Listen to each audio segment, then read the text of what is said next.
Number 15.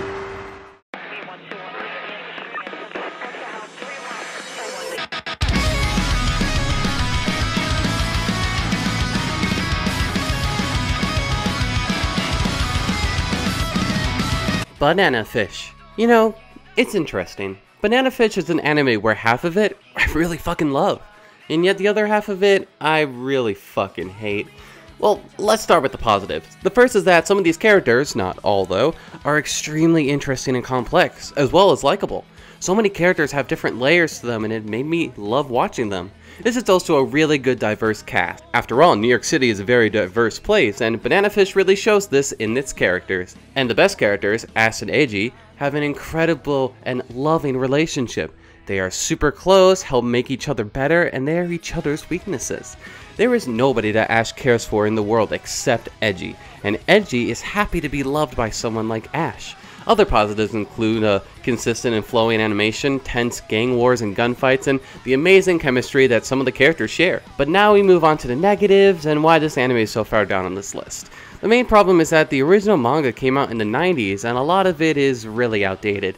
Some comments on war and an anti-Semitic line that came the fuck out of nowhere. And even the anime's ending. The villains are one-dimensional and are the only other gay characters besides Ash and Eiji, with Lee being a villainous crossdresser, and the threat of sexual assault and rape being thrown to our main characters almost every single episode. 2 of the 4 main villains have raped Ash and threatened to rape Eiji. The representation of Ash and Eiji is really good, but literally everything else is horrible. Rape is literally thrown everywhere. Even the only female character in the show is raped, in front of her son no less. If you think that Sword Art Online is bad with its assault and rape scenes, then Banana Fish blows it out of the water. In the end though, Banana Fish is an anime where I like half of it and hate the other half. I'm really glad I saw it. I just wish a lot of the characters and events were modernized to fit our current culture. But as is, Banana Fish is a crazy time in the chaotic New York City.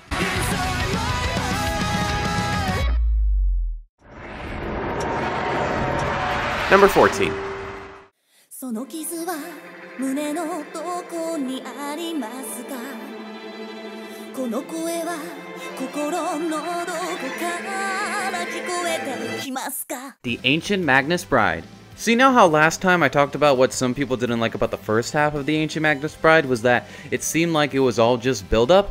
Well, the second half is where all of the build-up pays off in a beautiful and spectacular way. The places that some of these characters go to was really great, and there were lots of great decisions that were made by our lead, Chise. She's another great example of a strong female protagonist, and one that I liked a lot. This anime had great character progression, and the second half combined with the first really makes it all feel whole, especially when pertaining to our 2 leads of Chise and Elias. The anime of course kept its beautiful and mesmerizing animation and music from the first half, bringing lots of breathtaking moments that stuck in my mind a while after. The villain of Cartophilus might become one of my new all-time favorite villains in anime, from his design to his actions to the amazing voice acting of Josh Grail from the Simuldub, and finally to his backstory that we learn in the second half. I won't spoil the backstory, but it's such a great one and left me pondering. Unfortunately, there are some negatives with this second half. For one, the pacing was just all over the place in the anime's final few episodes. It tries to get through lots of the final available manga chapters in quick succession that it almost becomes confusing at times.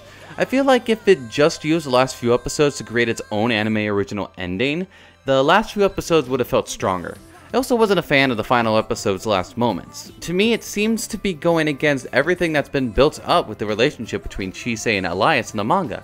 It isn't a bad ending, but it really wasn't satisfying to me in the end. Despite these 2 negatives though, I greatly enjoyed the second half of The Ancient Magnus Bride and thought that most of it was a great continuation of all of the excellent build-up that we got in the first half.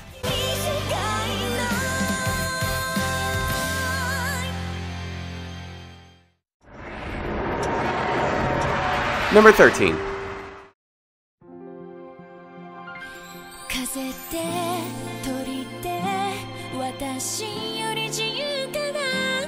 Hello again, Cardcaptor Sakura. It's good to have you back. The original anime aired in 1998, and yet it feels like no time has passed at all. Watching this new anime is like seeing some old friends that you haven't seen in a while, but now they're a little more grown up and matured. They're different, but still the classic characters that we know them as. And as always, they are enjoyable as all hell. My favorite advancement in characters is the fact that Sakura and Shaolin are dating now. Their interactions are so cute and infectious that it always puts a smile on my face. The anime is also very modernized, with the characters using cell phones and more modern tech, but it still feels exactly like the old show, which is a good thing. The anime also features some great animation and music. The animation is a nice modern style while sticking true to the original, and the music brings back some classic pieces from the original while also bringing us some new ones. I also really like the voice acting, and I'm really glad that all the original voice actors came back to reprise their roles. These characters wouldn't be the same without their excellent voice talent. Now there are some negatives that I have with Clear Card, and that's that it feels incomplete. The anime ends on a cliffhanger twist that doesn't wrap up a lot of plot points. It ultimately feels a bit incomplete. A second season could change this, but as is, it's an underwhelming ending so far. I also missed the appearances of some characters from the past like Naruto and Spinel. I was also very disappointed with the lack of continuation from Toya and Yukito's relationship. I was hoping that as they are older and post-confessing their love, we might see more of this development. But alas, this did not happen. In the end, it really is great to be back with these characters in this world. The anime is still great, but it needs a bit more to be as great as the original anime. Here's hoping for a season 2 soon.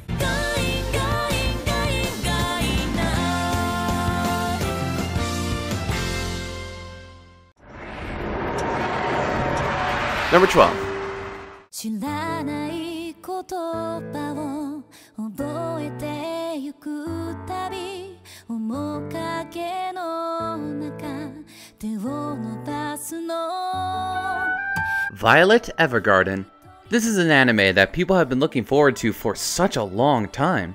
This Kyoto animation project has been in production for a while, and it really does show how much work was put into this anime.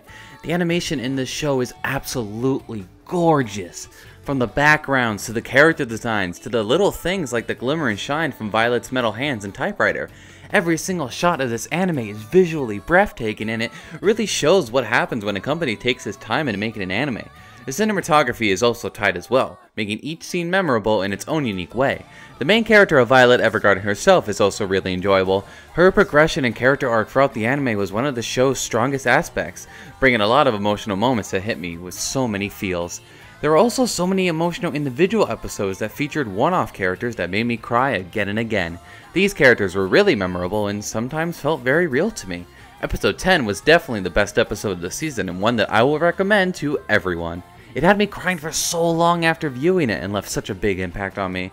However, Violet Evergarden isn't without its various problems. For one thing, the supporting characters, those being the ones that Violet works with, weren't very memorable. They were often forgettable, and I found the one-off characters to be more memorable than the supporting ones. I also found that the war plotline episodes didn't match well with the individual plotlines of Violet meeting people and writing letters for them.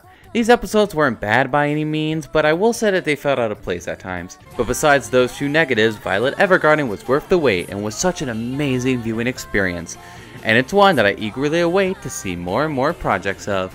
私はあなたに会いたくなる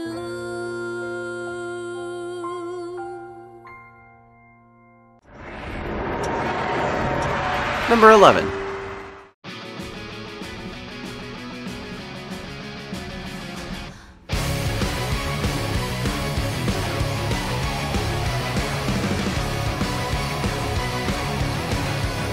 Sword Art Online Alicization, Episodes 1 through 12. Wow, I never thought we'd be here again for Sword Art Online.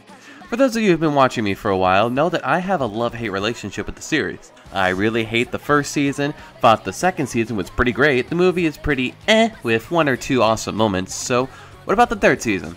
Well, so far, aside from a few things here and there, I'm surprisingly really liking it. And I think that's because this season mostly does away with all my big problems that I have with the series. Kirito isn't an OP god, he wakes up in the new realm of the Underworld and has to learn new things in order to survive. The annoying and uninteresting side characters aren't around that much, and like with Season 2, Alicization gives Asuna the role that she deserves as she does everything in her power to find Kirito. I also like how every single new female character introduced doesn't fall for Kirito for some stupid reason. They have their own personalities and goals, not just being love interests. New characters Ejio and Alice are perhaps my favorite characters in the whole franchise so far. Ujio is a great main character alongside Kirito, and his journey is very engaging. And as for what we've seen of Alice so far, she's gearing up to be the most badass character in the entire franchise. Add on to that some stunning animation, taking more of the style of the movie than the previous seasons, and exhilarating fight scenes. However, I do have a big problem with this first core, and that is that the one thing in the previous seasons that I hated the most are back again, and that's the villains assaulting two of the female characters. And it all leads to a scene that, well, made Crunchyroll and Funimation put up advisory warnings for sexual assault at the beginning of the episode. It's not Goblin Slayer bad, but it almost gets there. It really is just a big, disgusting thorn in an otherwise solid first 12 episodes of the season. The pacing can also be a bit slow at times, but that's honestly just a nitpick. But aside from that one disgusting scene and a few pacing problems, Sword Art Online Alicization is looking to be a very entertaining series and a franchise that makes me change my mind about it every single time a new property comes out. If these 12 episodes are anything to go by, we're in for an exciting time with Sword Art Online in 2019.